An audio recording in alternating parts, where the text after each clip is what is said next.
Kita koordinasi, komandannya kan sini.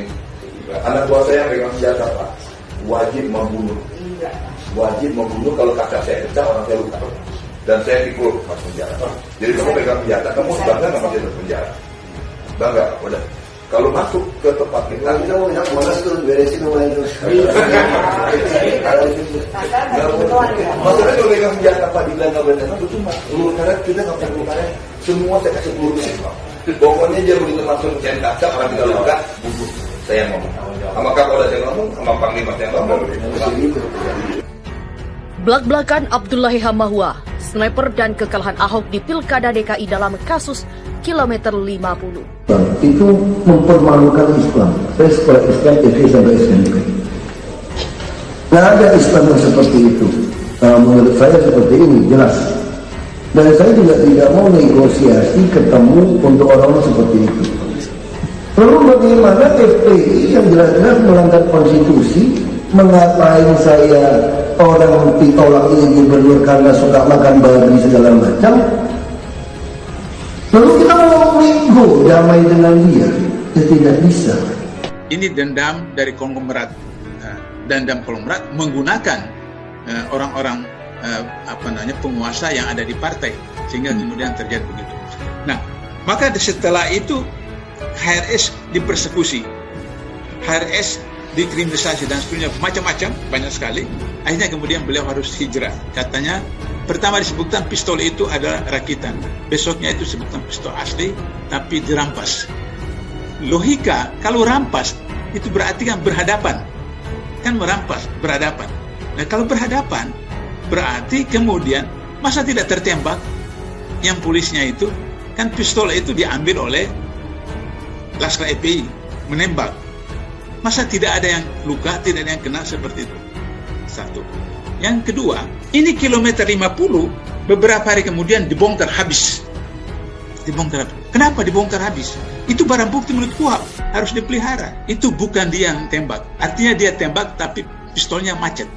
Yang kena tembak itu justru dari sniper, dari jarak jauh. Apa sih sebenarnya yang bertanggung jawab terhadap kematian yang diduga itu sebagai unlawful killing gitu ya. Nah, baik itu secara internal maupun secara pidana, ini sebenarnya akan memberikan kepercayaan walaupun ini belum merupakan suatu keadilan bagi si korban. Nah, menurut saya yang paling penting pada saat ini adalah tahap demi tahap kepolisian yang menurut saya akan semakin kredibel ke depan apabila ini memang dilakukan proses baik itu secara internal di Propam maupun itu di pengadilan, karena pengadilan yang terbuka itu akan memberikan suatu pembuktian bahwa betul bahwa pada saat ini Kapolri Pak Sigit itu sudah menjalankan apa yang diminta oleh hukum gitu, apa yang diminta oleh prinsip-prinsip HAM dan demokrasi yang pada prinsipnya saat ini adalah polisi menjadi alat demokrasi yang memang ke depan membuat hukum itu menjadi lebih berwibawa dan agung atau supreme. Umat Islam seperti kucing kurang yang tidak perlu diperhatikan dan disepak di pinggir jalan. Satu bahasa yang keras dari Muhammad Nasir, Perdana Menteri NKRI yang pertama Muhammad Nasir. Dan keadaan akhir-akhir ini di era pemerintahan Bapak Jokowi dua periode tidak ada tanda-tanda berpihak kepada umat Islam, bahkan umat Islam disingkirkan. Umat Islam tidak mendapatkan peran apa-apa dan tidak mendapatkan apa-apa kecuali menjadi semacam skop penguat dari sistem kapitalisme global. Sementara suara-suara Islam hanya terdengar di musola dan di masjid-masjid, dan tidak boleh suara Islam politik itu masuk ke ruang parlemen dan menembus titik tengah ruang istana negara. Oleh karena itu kehadiran Habib Rizik yang berani menyatakan kehendak-kehendak politiknya dan langsung membela siapa yang dibela adalah orang yang mendapatkan perlakuan yang tidak adil, yaitu umat Islam. Hanya Habib Rizik yang dengan lantang bersuara dan berpihak dengan jernih, dengan kuat, berpihak dengan istiqomah, sambil memberikan segalanya untuk yang dia perjuangkan, yaitu umat Islam Indonesia.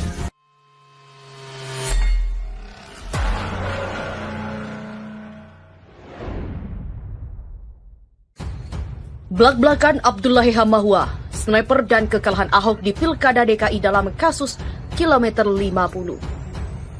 Tim pengawal peristiwa pembunuhan atau TP3 6 anggota Laskar FPI di Tol Cikampek kilometer 50 tengah menyusun buku putih yang berisi berbagai bukti terjadinya pelanggaran HAM berat dalam kasus tersebut.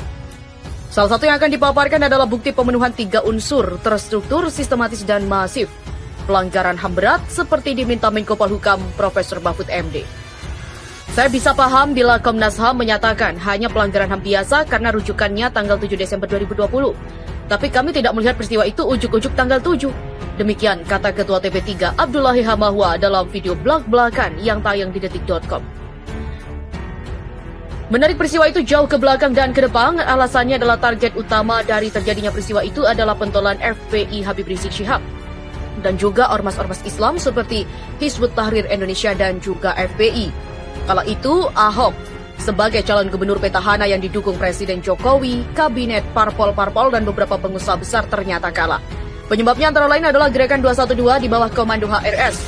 Akibatnya, HRS dipersekusi dan dikriminalisasi hingga akhirnya menetapkan di Arab Saudi selama 3 tahun. Saat HRS ditemui di Arab Saudi, Abdullahi Hamahua melanjutkan dirinya diperlihatkan surat dari imigrasi Saudi. Isinya adalah pernyataan adanya permintaan dari Indonesia agar menghalangi HRS kembali ke tanah air. Anehnya, ketika HRS kembali ke tanah air dan melakukan sejumlah aktivitas terbuka seperti sengaja, tak ada antisipasi memadai dari aparat keamanan.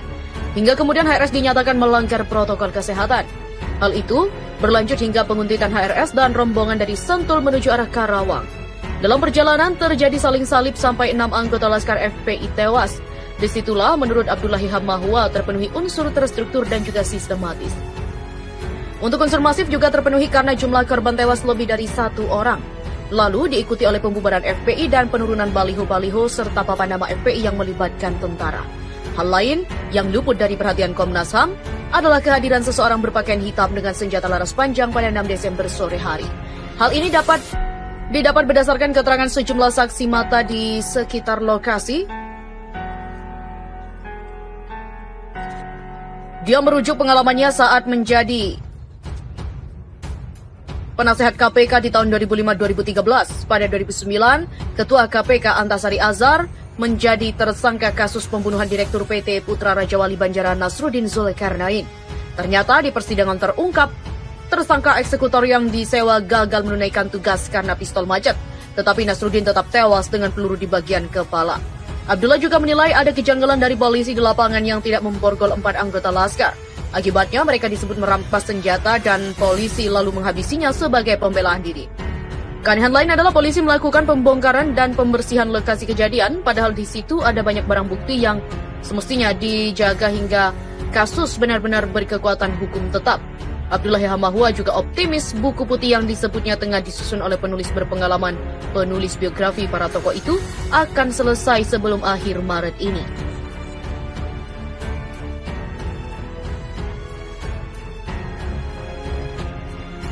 Umat Islam tidak mendapatkan peran apa-apa dan tidak mendapatkan apa-apa kecuali menjadi semacam skop penguat dari sistem kapitalisme global. Sementara suara-suara Islam hanya terdengar di musola dan di masjid-masjid, dan tidak boleh suara Islam politik itu masuk ke ruang parlemen dan menembus titik tengah ruang istana negara. Oleh karena itu, kehadiran Habib Rizik yang berani menyatakan kehendak-kehendak politiknya dan langsung membela siapa yang dibela adalah orang yang mendapatkan perlakuan yang tidak adil, yaitu umat Islam. Hanya Habib Rizik yang dengan lantang bersuara dan berpihak dengan jernih, dengan kuat, berpihak dengan istiqomah, sambil memberikan segalanya untuk yang dia perjuangkan, yaitu umat Islam Indonesia.